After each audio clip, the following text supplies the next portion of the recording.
where are you going to be in 1, 3, and 5 years? And does that align to what your plans are personally in business and in property as well? So many people do struggle with mental health and depression because we're constantly comparing ourselves to all these other people and only seeing the smallest snapshots of their lives and probably the best parts and Mm. comparing it to the worst parts of ours. It's okay to struggle. Like, a lot of the beauty is in the struggle when it's hard. Mm. But the reality is, wherever you get to, there's no such thing as a final destination in life. Prices in the world for anything are based predominantly on supply and demand more than anything, market forces.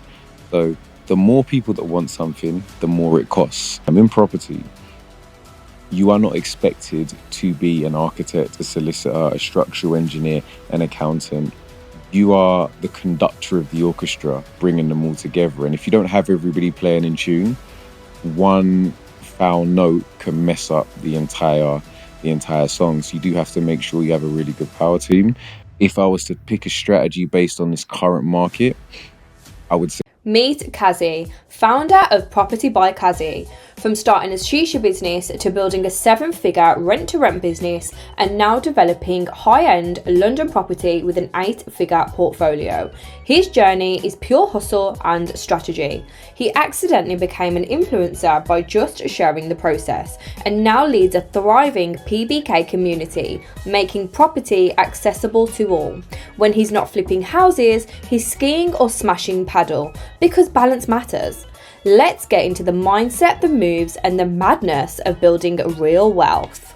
If you could explain your life in a movie, what would it be? do you know what it is? I think whereas like a lot of movies are very much like rags to riches stories, or their stories about like That's what going I full mean. circle, I think I'm someone that always thinks that I can do way more. So I don't look at where I am now as being like the end of my movie. So I think it's very hard to answer that question. I still very much feel like I'm in the early stages of what I could potentially achieve. So I think if there was a movie, we'd still be in the intro. I like that. That's quite cool because you've already done quite a lot. Yeah, like, so there are moments where I sit back and I think, oh, this is not like being around certain people, like some of the team, when they remind me, oh, this is cool what you just did, or that was good. I'll be like, oh, that's nice. But for me, generally, I don't really take a lot of time to be like, oh, like I'm sort of blowing my own trumpet or being like, this is amazing. Like, I'm very much like small fish in a big pond. I'm surrounded by people that are doing amazing things. So relatively, I'm just like, this is rubbish. I've got way more stuff to do, and I massively back myself. Like, I think I'm intelligent. I think I'm good at what I do. So, but off the back of that means that one thing about being self-confident means you have no excuses for failure. Because if you know you're good at stuff, you can't make up why it didn't go your way or why you didn't hit the milestones that you wanted to achieve. Fair. What is one of your biggest achievements that you're like, wow? Um, You seem very humble. no, like, I think in terms of me entertaining myself, like, I can be a bit annoying and a bit cocky at times. But in terms of generally, one of my biggest achievements, I think just personal growth. In terms of, if people met me, like, I'd say even as little as 8 to 10 years ago, like, people knew me as being super quiet.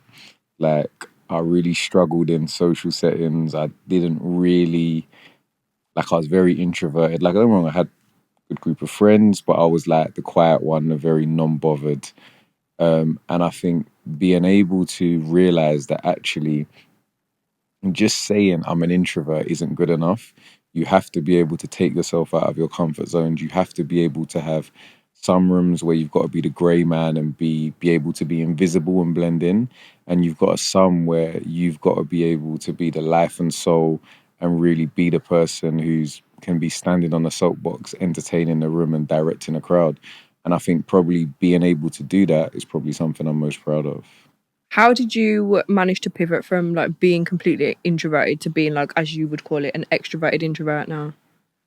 I would say a lot of it comes from removing the excuses. Like, because to turn around and say, I'm just I'm just an introvert is like, it's from a place of luxury. If you're starving, you don't have a choice to be an introvert. Like, if you need something, you have to do whatever it is, to get there, in terms of like survival of the fittest. So I think removing those excuses and being like, you know what, I do find some stuff hard. Like, being like dyslexic, I think one of the great things about being dyslexic and being diagnosed at an early age is that you learn it's okay to ask for help, and it's okay not to be good at something, but it doesn't mean you shouldn't work on it. Like, when I'm in school and I was in like year 9 or whatever it is, I'm struggling, like, because in the exams, like, I know the answers, but I can't write fast enough or process the questions quick enough to get there. But I know it.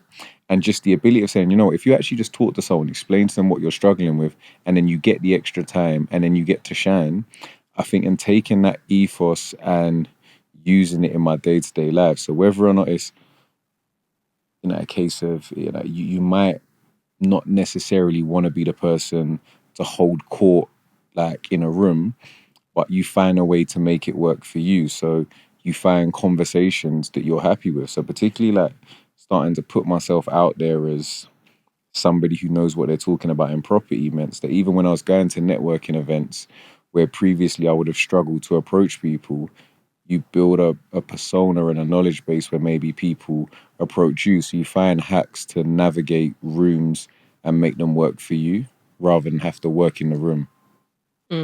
I'm very similar in that sense. Like, I always say, I am so socially awkward and introverted, but people don't expect that from me because I have a lot to say. But when I go to networking events, I'm lucky because, like, I know, like, you and like other people in different industries that people naturally go and talk to anyway. So because I'm standing there, people will talk to me.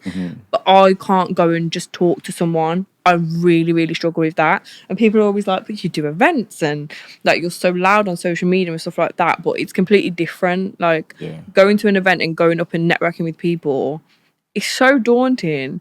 But when you have that presence, it's a lot easier for people to find you, and people will just kind of gravitate towards you. Like, it's a hack. You got to find ways to do the difficult things as easy as possible. Like they say, if you want to find the best way to do something, give the job to a lazy person, because they're going to find all of the shortcuts to get it done as quickly as possible.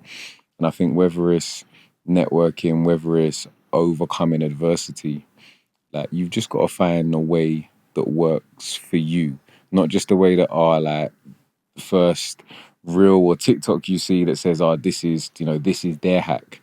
You've got to use whatever it is that you're blessed with that helps you be the best version of yourself. Makes sense. I feel like I like having these conversations with you because sometimes you'll make me realise, like, no, it's okay. You just have to find a different way to do it. Yeah. You definitely do help me a lot with that, and that's probably because you're autistic and you speak a lot of sense, from a point of you don't overthink things. Yeah, I think I see things very just black and white. Like, I very struggle with grey. Like, this is what I think. Like, I'm more than happy for people to say something that changes my mind, but like, I struggle with that in between. Or you can be right and no, I'm right. Yeah, I'm right all the time. Yeah. You know what? You two are actually quite similar. Have you got ADHD as well as autism?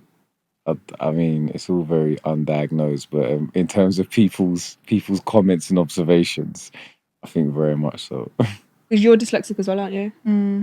And so you two both are dyslexic and have ADHD. What are like some traits of like dyslexic people? Because I don't know anyone else that's dyslexic, I think, apart from you two. I feel like for me, I think a lot, but then to get it out, or like, actually reading, I could never read. In school as well, like a public setting. I remember when they used to go around the classroom in English, I'd be like, I'm not doing that. I'd start stuttering. But you see now, like, it just, like what you said at the start, when you actually learn and you want to learn, if you want to learn something, like now I'll actually really enjoy reading. I can read with my daughter easily. I think it's a gift in a way. Are the words different? Like, they some words like come out and they like jumble. That's so what like, I think. I get it with words and numbers. Like, I can never, like, if someone gives you your account details, like, it'd be like, you have to go from WhatsApp to like your online banking. I cannot get those 6 numbers. I do it. Same. I go to it. I put them in the wrong order. Like, same with like when I'm reading, I always just miss words. When people, like, I read a lot, like, and I try and read a lot because I'm conscious that it's something I'm not that good at. But like, if I read out loud, people are like, "Oh, it's nice. You just made up your own spin on this book." Like, but obviously, you get there and it makes sense. But I think it's part of also like not having a good attention span coupled is. with not being great at reading. Mm. It's like I want to know what's happened next. So I'm already like reading, like my eyes are going like this, going up and down halfway down the page. So I want to find out what's happening. I'm still trying to read the line I'm on. So it's a bit of a recipe for disaster. And I think like in terms of just reading casually is fine. I have had moments where like we have to like film ads, for example, for work, and off that we film off a teleprompter. And it's like I'm just used to just doing this, just talking, nothing scripted, then trying to read off a script. I was there for We like just had this the conversation. first hour, and I was just like, I got to a point where I was like, I'm dumb. Like I called like one time, like I can't do this. Like I'm getting annoyed. I'm getting annoyed at the videographer that's here. Like he's being mad nice, but I feel like he's just stressing me out. Like I want to throw my phone. Like I'm leaving. Like, and I had to just decompress and be like, do you know what? Like I'll get it done. And I did. I went back there and I got it done. I think as a kind of lesson, like it's more that it's okay to struggle. Like a lot of the beauty is in the struggle. Makes a lot of sense. I feel like I hate the struggle and I hate the journey and I just want the thing. But do you know But what I'm starting to like appreciate it now. But do you know what it is? The thing doesn't really exist. Like the thing is like what allows you to keep going when it's hard. But the reality is wherever you get to, there's no such thing as a final destination in life. The second you get there, there'll be something else. There'll be something that's more expensive. There'll be something that is maybe to do with your health, to do with appearance, to do with like something that's aspirational, to do with like personal growth. There's always going to be something. There's no such thing as the final destination. So you have to get to a point where you're able to enjoy the here and now. Which I think you do that quite well. Like you're always somewhere enjoying something. I mean, yeah, that's probably a lot of Instagram. But one thing I would say is I try and find things that I just like. Like, forget about things that look cool or things that other people enjoy or that your You friends actually enjoy. don't post that much of what you actually do. Yeah, so I mean, I'll post a bit of paddle, but I don't really post like poker. I don't really post like maybe some of the like other random stuff like rock climbing and things like that that I do.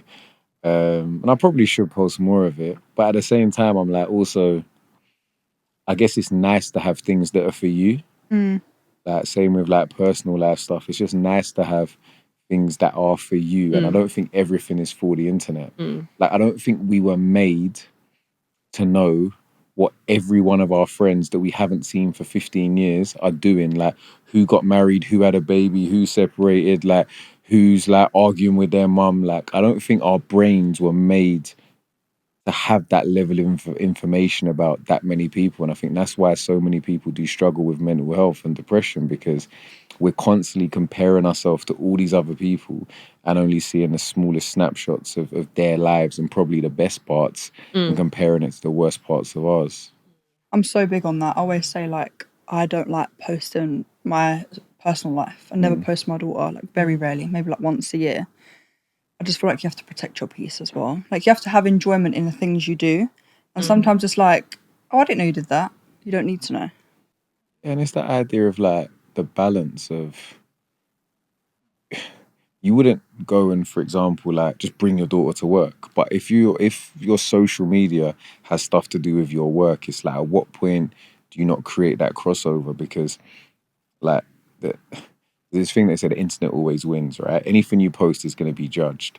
And if you, whether it's like your child or your relationship or your life, and you put it out there, you've then put it out there to be judged. So you've made that conscious decision. So I think some people and most of us probably should just probably, like you said, protect your peace a little bit more.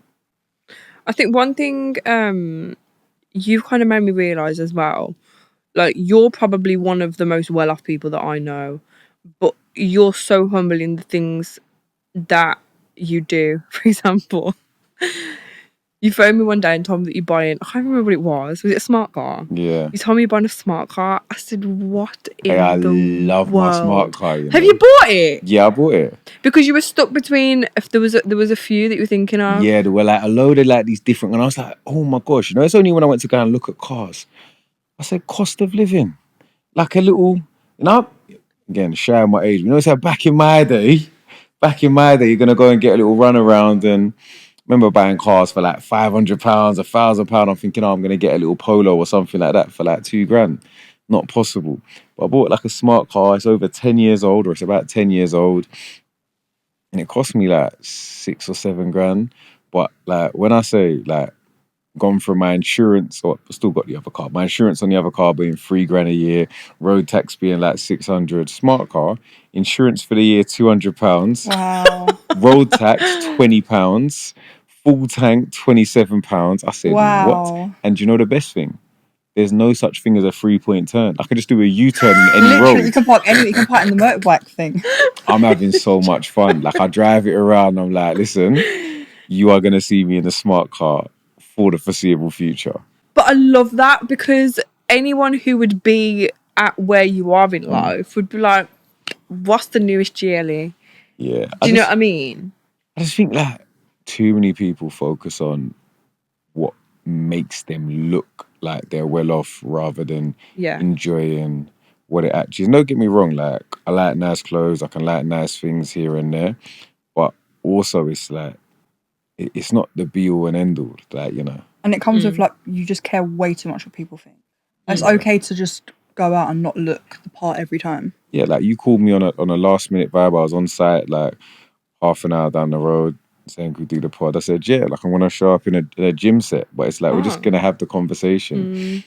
I do think though, just consciously, I want to say that I'm saying that probably from a point of privilege, in that I've kind of paid my dues to a degree because first impressions do matter. Yeah. So whilst I'm saying that, look, I'm here in a gym set, I wouldn't advocate for a young entrepreneur that's going to meet somebody to be like, no, I just want to feel comfortable and wear whatever.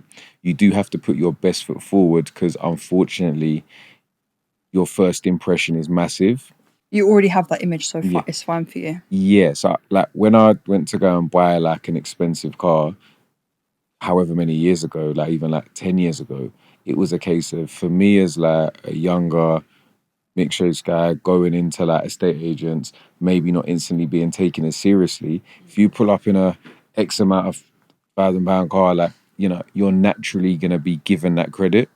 So it was very much a case of, you know what, let me just help to break certain barriers and make my life easier. But at a certain point, I guess maybe it kind of works inversely and you don't have to do that as much. It makes a lot of sense. How do you feel that fits in with, like, I feel like at the moment you've got like the influencer aesthetic. Like, I feel like when I first came across you, you weren't like. No, I'm just checking. You know, I got the team behind the cameras. I'm just checking if influencer aesthetic is okay, but they've confirmed that's okay to Yeah, say. no, but that's what it is. Like, this is what we can see on your social media. You've gone from very much like behind the scenes. You only really see Kazy at like property networking events or like very like business events. So now you are stepping out into like the influencer world. Like, you're at the industry events and you get the invite, you get the calls to be at certain places.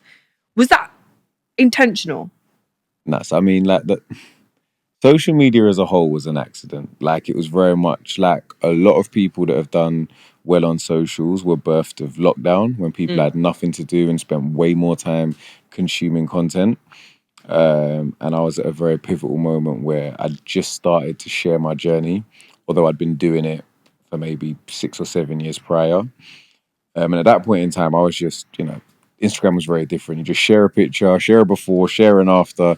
It was all about photos. That was the Instagram aesthetic. But obviously over time, that changed and developed into more produced content. And it's either you get left behind or you move with the times. So employed a really good team because started to understand that whilst had no intention just to be a content creator, it opens other doors in the property space. And if you can be your own marketing arm of your business, you can effectively save yourself hundreds of thousands of pounds a year from having to invest in market outreach or direct to vendor campaigns when you can actually do it in-house in a way that you really like. So I think we do curate the content that we put out quite carefully. But also I'm very conscious that my base of people that I connect with and the people that appreciate the content tend to look and sound like me. And there's loads of amazing developers that are absolutely smashing it that don't. So I guess, for example, from a differentiation standpoint, me being highly ingrained in the culture as well as being in the developer space definitely creates my own USP. And I think if you are looking to grow your personal brand, working out your brand identity is very important. I think to answer your question, that is why we pivoted towards still making, a load of the property-based content, but also making sure that we do always bridge that connection with where I'm from. It makes sense. Like, I think Forbes family, for example, I think they're doing a good job in like doing both, and they're bringing in a lot of people who, yes, they're doing amazing things in business, but they're also still very connected with the culture. And I think it's kind of essential in just broadening the horizon of the culture. And also, it's like if we want to see like people that look and sound like us start to excel. You mentioned like with the FFG Connect, they've done amazing things, but with having people that are business related alongside your athletes, your musicians, etc., you help to actually bring in and inspire the next band of entrepreneurs because there's loads of people that want to be footballers, there's loads of people that want to be rappers, but when the people that they aspire to be are also talking about the importance of credit scores, the importance of savings, the importance of investing, it's not always the message. A lot of the time it's the messenger. And I think that's why really understanding how your brand is positioned is important. I like that. I think as well, like even going back to like obviously you started doing with a shisha business. I think that in itself, like from where you started to where you've come from, you've still managed to keep that like where you've come from very ingrained in everything that you do. Yeah, and I think we talk about it a lot, and not like because look, I still like a shisha.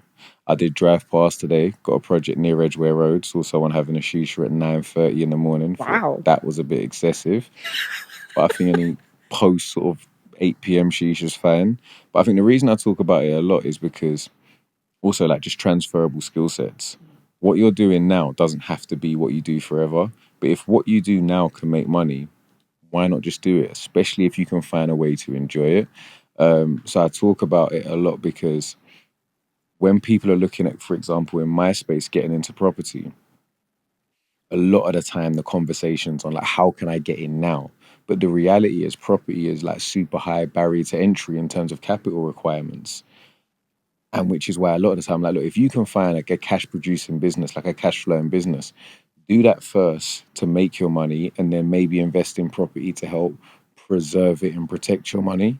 But you can do it the other way around, but it's just more, I don't like to pitch that there's only one way to skin a cat, that you have to do it my way, that there's so many ways that you can get into any industry. This podcast is sponsored by Equity Edge, the Forex prop firm that is changing the game for traders. Equity Edge gives you the freedom to trade with confidence, offering account sizes from 2.5k all the way to $100,000. Instant phase transitions when you reach your profit targets, and absolutely no minimum or maximum trading days. Plus, there are no lot size limits, giving you complete freedom with your trading strategy. Equity Edge have also just announced that MetaTrader 5 is back, rebuilt stronger than ever for a seamless trading experience. They have also removed their old all-day news restriction trading rule, which means when there are high-impact news events that last the entire day, you can still trade with no limits. With payout requests every 14 days and support available 24/7. Equity Edge is here to help you trade, grow, and get funded without boundaries. Ready to level up your trading journey? Click the link in the description below and get started with your funded journey. Pivoting to kind of the property stuff now, we just spoke to Kelly, who used to do rent to rent, which you also did. Yeah. Rent to rent was that when you first got into property? I got into property first, then realized if I carry on flipping property without any cash flow, I'm just going to keep spending my profits. So I got into developing, then rent to rent, then kind of full circle, kind of always continued developing, but focused more on it later down the line. Okay, so that would be my question. Would you recommend someone get into something that's a lot lower barrier to entry, like your rent to rents, so rent to SA, rent to local authority, whatever it might be? Would you recommend, if someone doesn't want to go into business and create a cash flow that way, would you say if you really just want to get started with property, do that first before you even think about any other strategy? It's an interesting question. I answered this recently on Lamade. On Lamade's podcast, we were talking about like rent to rent. And I said, it's a great strategy. I think it worked then. I think it works now. And I think there's ways that it's going to continue to work and grow in the future. I don't necessarily think just because it's property related doesn't necessarily have loads of links in terms of getting into and buying properties. And I think there's a bit of a misconception around it that, like, yes, you could take on, I use the same example. If you got start with £5,000, you take on a rent to rent. When you take that on, your deposit, your furnishing, your first month's rent, your £5,000 gone. So you're at zero. That property starts to make you £500 a month. To get back to your £5,000, it's going to take you 10 months. So then 10 months time, you can now take on another property. So now you've got two properties, but you still got zero money to invest in property. But now you're cash flowing £1,000 a month. Now, let's say, for example, you were working a full-time job and your job was paying you £2,000. Then after the 10 months, a further 5 months down the line, you could take on another property. So you're now at £1,500 a month, but you're 13 months down the line and you still got zero money in your bank. So there's this interesting curve of you can keep increasing your cash flow with the goal to leave your full-time job, but then when you do leave your full-time job, your cash flow then also drops dramatically again because you just left your job and you don't necessarily have the capital to go and reinvest and take on loads of properties. So I think people, when they are looking at rent to rent, it's an amazing way to bolster your income. If you do it at scale, you can make, I know people like Dammy, who's making 7 figures a year in rent to rent. There are people that are absolutely smashing it and people that are doing even more than that. But I think you do need to actually run some really serious cash flow forecasting into where are you going to be in 1, 3, and 5 years, and does that align to what your plans are personally in business and in property as well?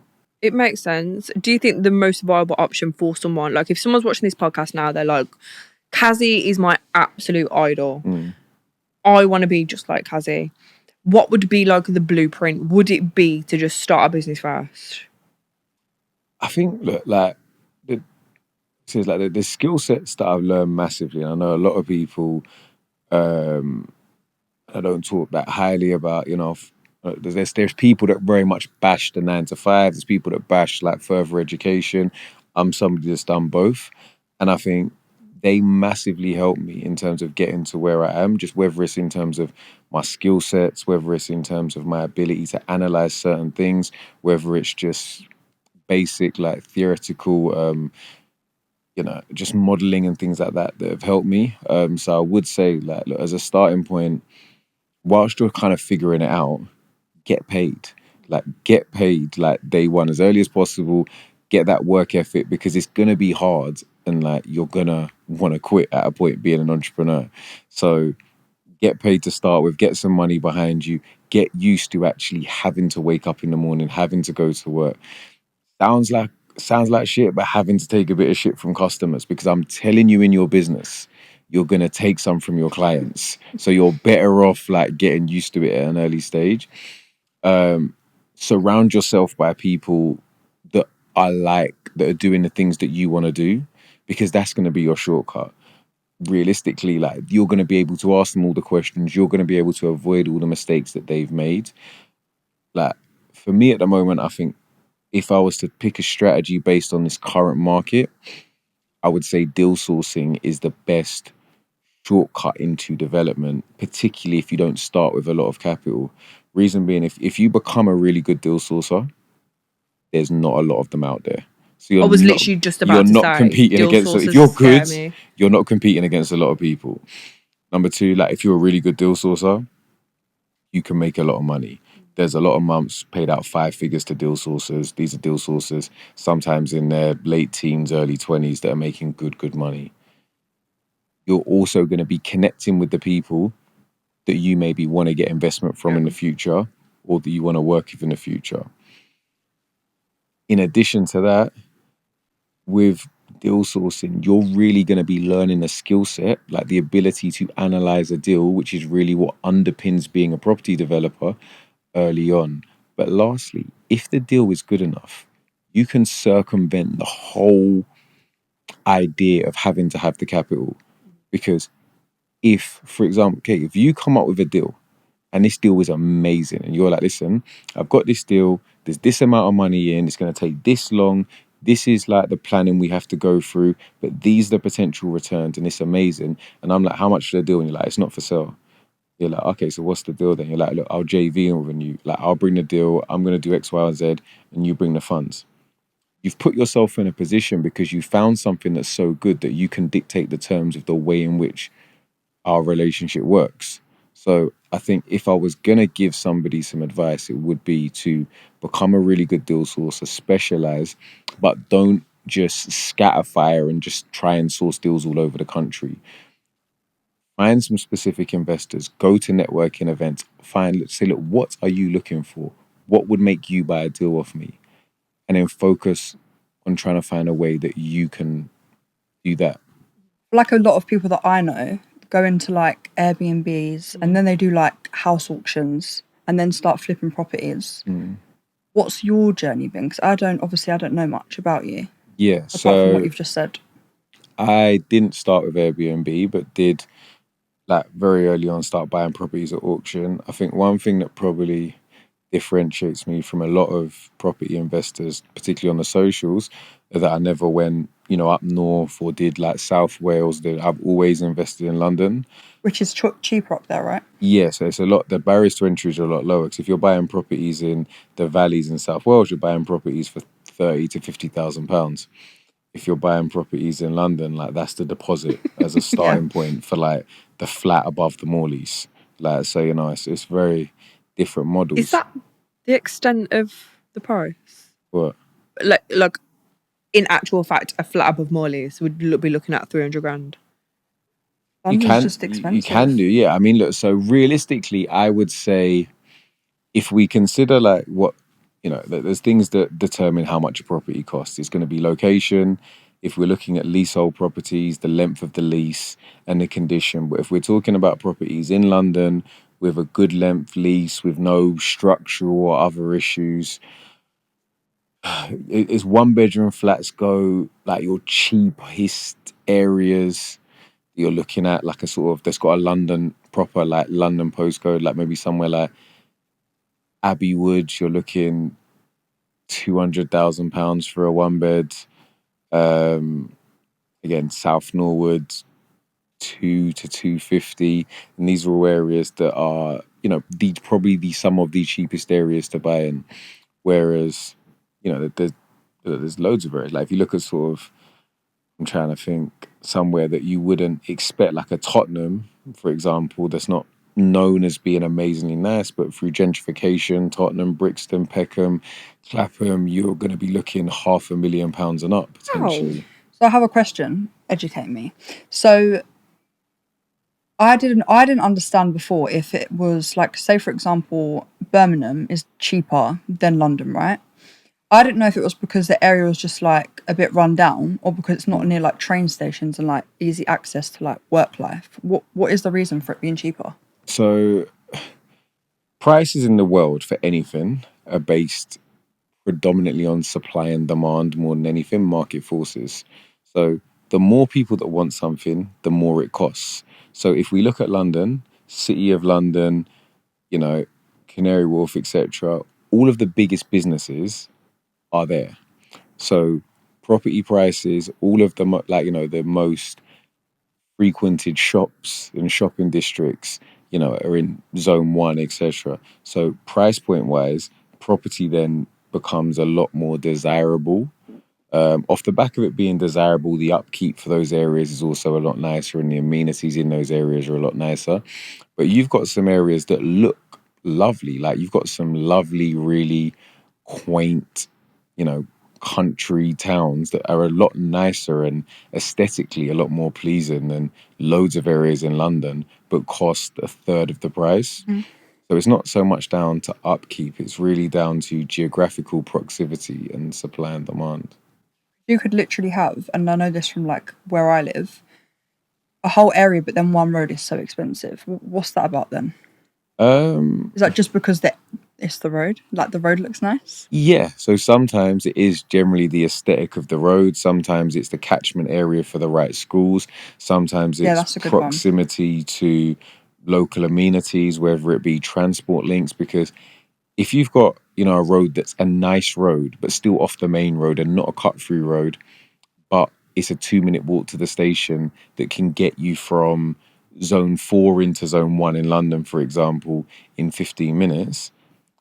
High At a demand. certain price point, your time is worth a lot of money. So the fact that you can save not having a 20-minute walk every day, that saves you 40 minutes a day, when you extrapolate that over the year, you're saving days every year of your time. People look into that and say, I'm willing to pay an extra 30, 40, 50, £100,000 at points for those properties for convenience.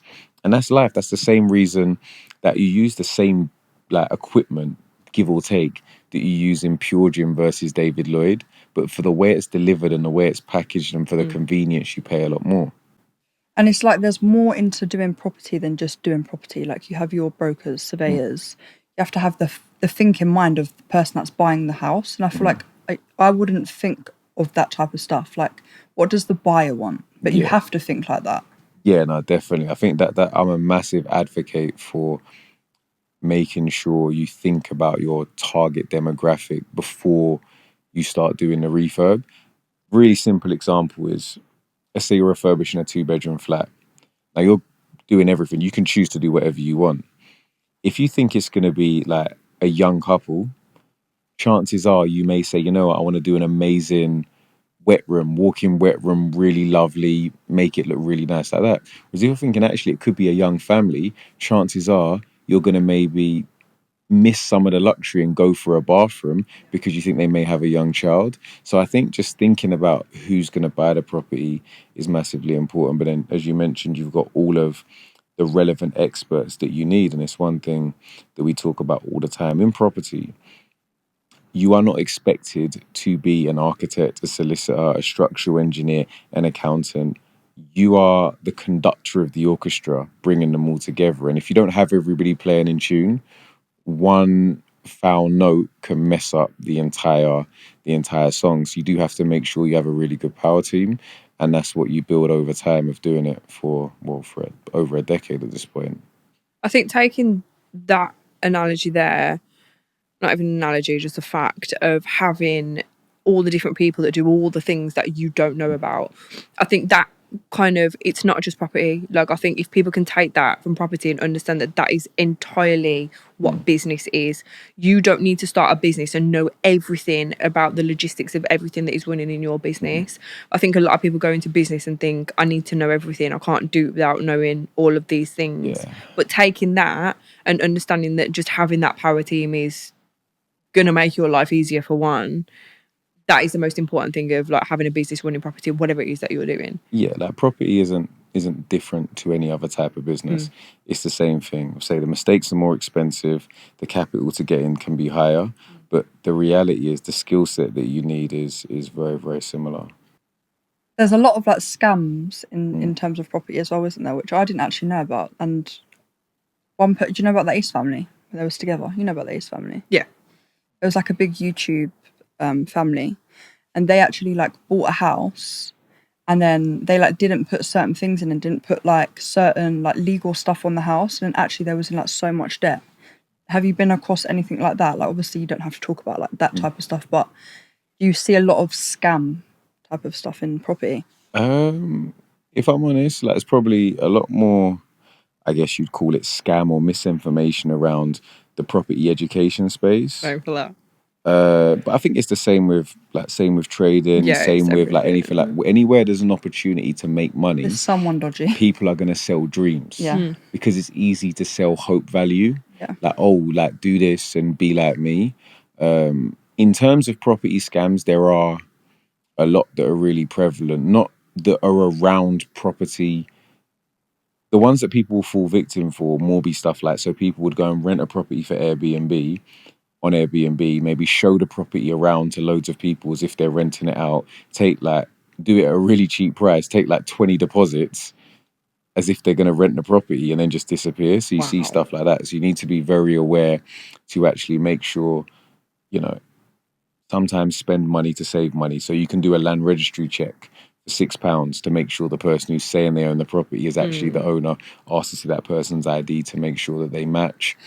You've got to make sure that, you know, if you've got a property that's unencumbered, i.e. a property that doesn't have any lending on it, that you make sure you register your title deeds property properly and protect it, just because there are certain types of more intricate scams.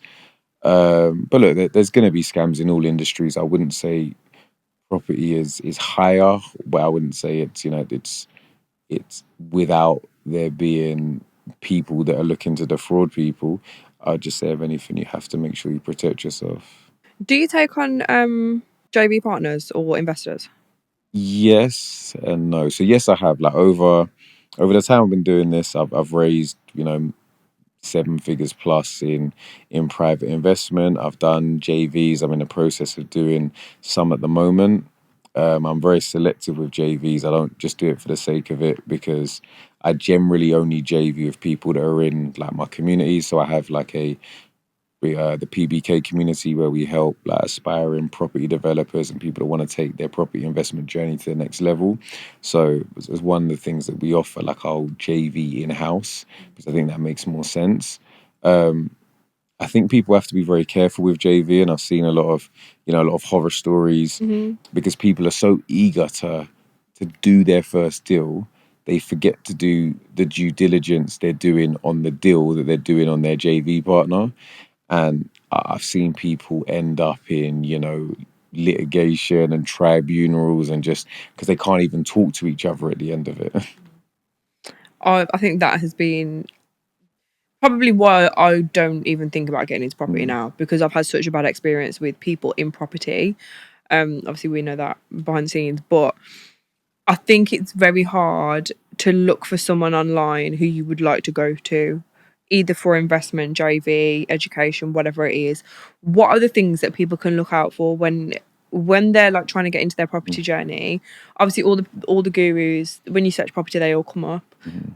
How do you know which one does what they say? I mean, look, there's changes in taxation now. So as of 2026, you're going to publicly be able to see people's full accounts. So you can just go on Companies House and make sure if they're talking about their millions, that it matches what they're talking about online.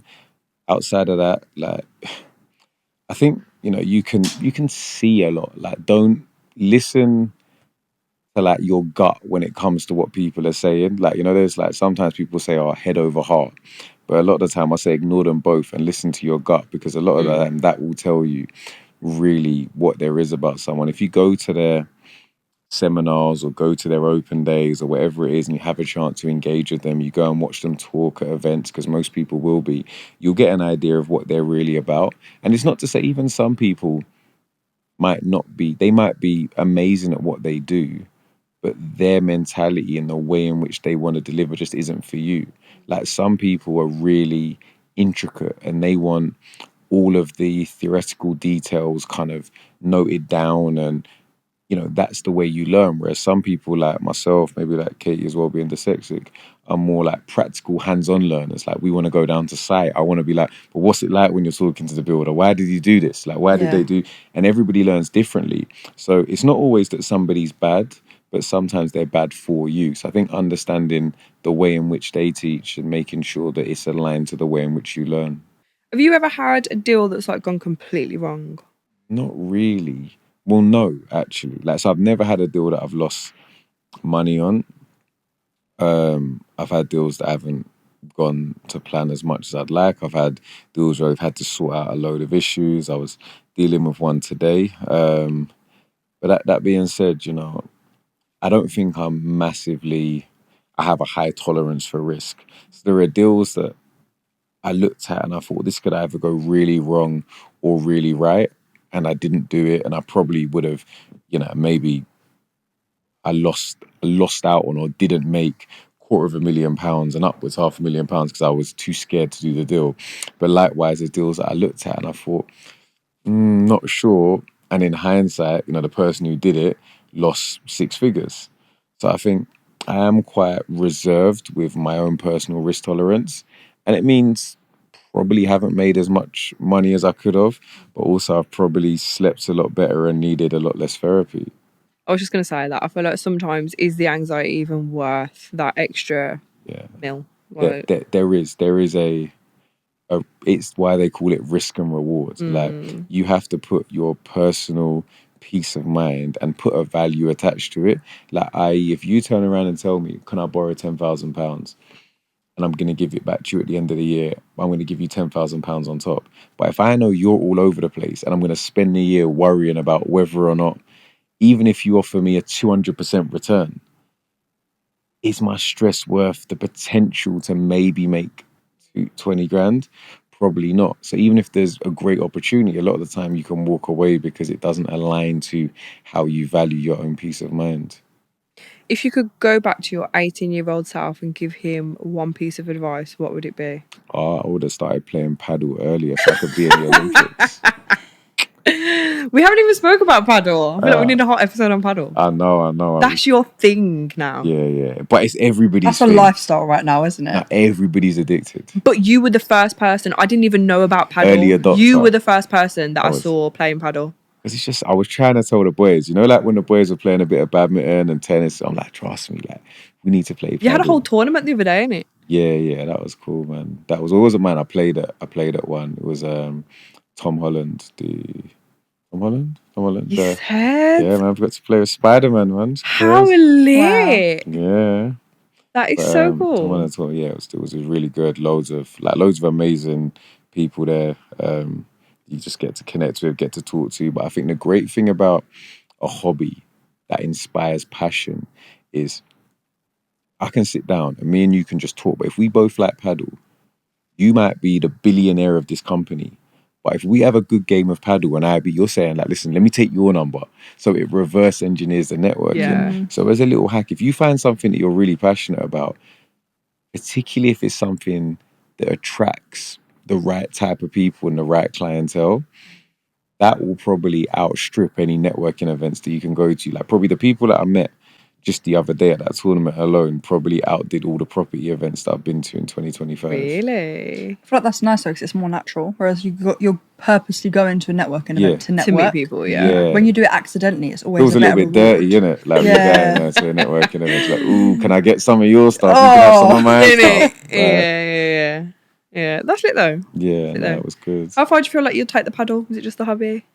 Yeah, like I enjoy it. Like, do you know what it is? Like, I'm competitive. So if anything I do, I want to do really well. You're in a bad mood, aren't you, when you lose? I am stinking mood when I lose. But you see that the good thing about paddle is, and this is a bit toxic, but because it's a team sport and it's doubles, I can always blame my partner. Like, so in my head, it's never my fault when I lose. Like, you got a proper like there'll be times like my partner will do something, I'll be like, nice try. But in my head, I'm frothing. Like I want to throw the racket. That's a bit toxic, really, isn't it? That is very toxic. Well, I still said nice try.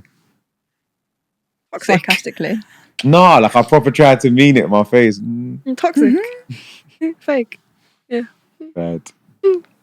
Wow, thank you so much for coming on our podcast. Thank you, Raheem, behind the camera, for keeping Kazy in check and making sure he's on brand. Appreciate you, brother. Appreciate you. Thank you guys so much for watching this episode. We will leave the link down below to our community. Check that out and also like, comment and subscribe for more.